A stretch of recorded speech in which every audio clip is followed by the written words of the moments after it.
Lições da Bíblia, com o pastor Estina. Olá, este é o seu programa Lições da Bíblia. Neste trimestre, que vai até o final do mês de junho, estamos estudando alusões, imagens e símbolos. Como estudar a profecia bíblica. O assunto desta primeira semana é alguns princípios da profecia. E o tema para hoje, a ordem para selar as palavras. Ao aprendermos um pouquinho sobre as profecias bíblicas, que também podem ser denominadas de profecia bíblica, uma vez que elas todas estão ligadas dentro do plano da redenção, começamos a entender por que algumas informações que aparentam estar em desarmonia estão completamente conectadas. Perceba que eu disse aparentam estar em desarmonia, porque na palavra de Deus, tudo está na mais perfeita ordem. Porém, nós temos algumas dificuldades para compreender. Veja, por exemplo, o que o anjo disse a Daniel e o que o anjo disse a João na ilha de Pátimos. Tu, porém, Daniel, encerra as palavras e sela o livro, até ao tempo do fim. Muitos o esquadrinharão e o saber se multiplicará. Daniel 12:4. Para Daniel, através do anjo, Deus mandou selar o livro. Agora veja as palavras de Deus a João através do anjo. Não seles as palavras da profecia deste livro, porque o tempo está próximo. Apocalipse 22:10. Estes dois textos são muito importantes para quem estuda a profecia bíblica.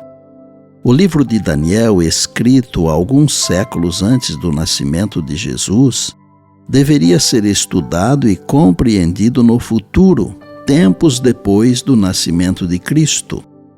Já o Apocalipse de João foi escrito perto do final do primeiro século da era cristã, portanto não muitas décadas depois da morte de Cristo Jesus na cruz do Calvário. Enquanto o livro de Daniel deveria ser esquadrinhado no futuro, o livro do Apocalipse deveria ser estudado e compreendido logo que foi publicado. Ao estudarmos a cronologia das profecias, vemos que quando o livro de Daniel passou a ser estudado e compreendido, algumas verdades aparentemente encobertas vieram à tona.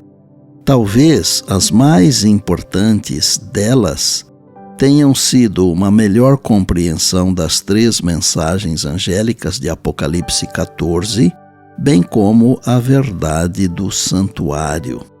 Sou convicto em afirmar que o estudo do Apocalipse conduz a mente para as profecias de Daniel, e ambos apresentam importantíssimas instruções dadas por Deus ao ser humano sobre fatos que ocorreriam no final da história deste mundo. Vou concluir o tema de hoje com um pensamento do livro Patriarcas e Profetas, páginas 547 e 548.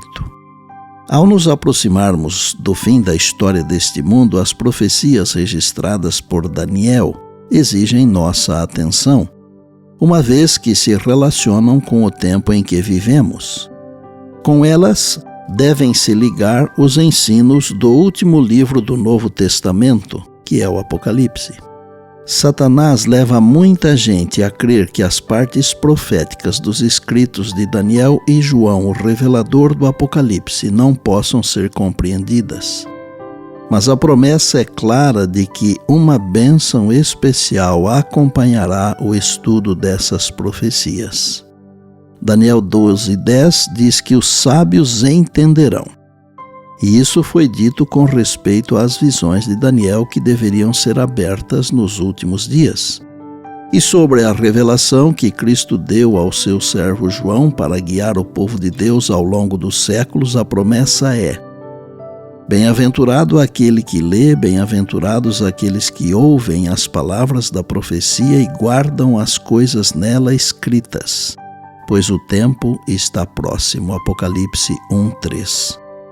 E por bondade, lembre-se sempre das palavras de Jesus: passará o céu e a terra, porém as minhas palavras não passarão. Eis que venho sem demora. E lembre-se que a voz é nossa, mas a palavra é de Deus. Bem, amanhã tem mais, se Deus assim nos permitir. E disse Jesus: examinais as Escrituras, porque julgais ter nelas a vida eterna, e são elas mesmas que testificam de mim. João 5:39. Eu sou o pastor Estina e este é o seu programa Lições da Bíblia, diariamente com você pela graça e misericórdia de Deus.